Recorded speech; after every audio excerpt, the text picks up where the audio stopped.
Hello and welcome to Study Sessions, the literature revision podcast from St. George's. My name, of course, is Mr. Boff, and in this episode, we're going to be turning to Stave 1 of Charles Dickens's A Christmas Carol. And we're going to be thinking about Marley's ghost, we're going to be thinking about that first interaction, the establishment of some of the novella's key themes, particularly around Scrooge's cold indifference to the poor.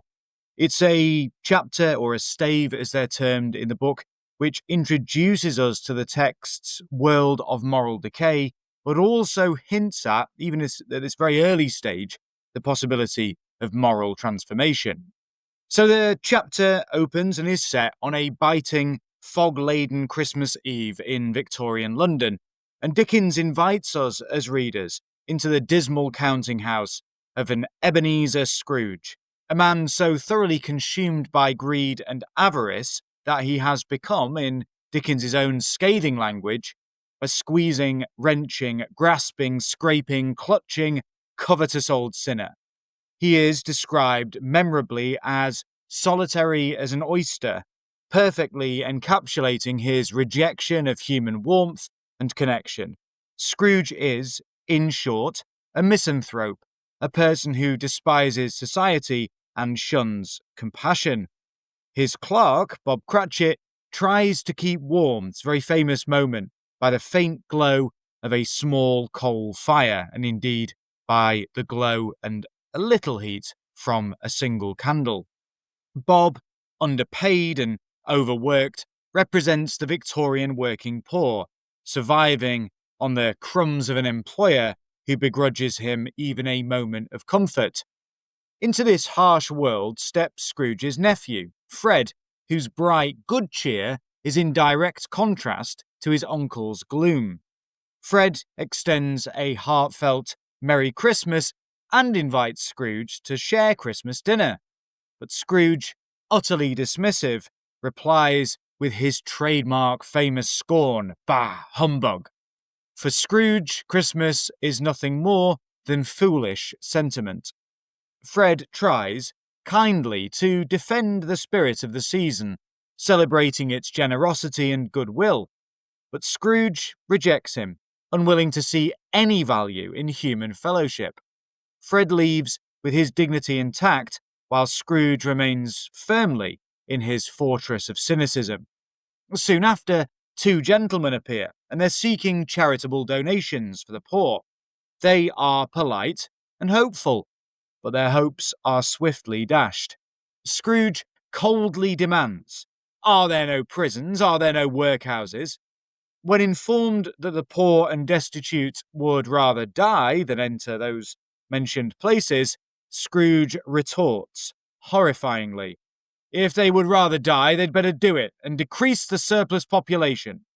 It is a moment that exposes his brutal utilitarian logic and complete moral blindness. As evening falls, Scrooge leaves his office and returns to his lonely, shadow-filled chambers. There, Dickens' ghost story truly begins. As the bell tolls and the atmosphere grows tense, Scrooge is visited by the ghost of Jacob Marley, his deceased business partner. Marley appears weighed down by enormous chains, each link forged through a lifetime of greed and selfishness. His spirit, Marley's spirit, is condemned to roam the world, never finding rest because Marley ignored, the welfare of others. Marley's terrifying appearance, complete with ledgers, padlocks, cash boxes, all chained to his very being, serves as a horrifying vision and warning of what happens when profit eclipses humanity. Marley confesses his torment. "Mankind was my business," he cries, warning Scrooge that he is following the same ruinous moral path. And yet Marley offers a glimmer of hope. He tells Scrooge that three spirits will visit him, emissaries of redemption. If Scrooge will open his heart to them, he might yet escape Marley's fate.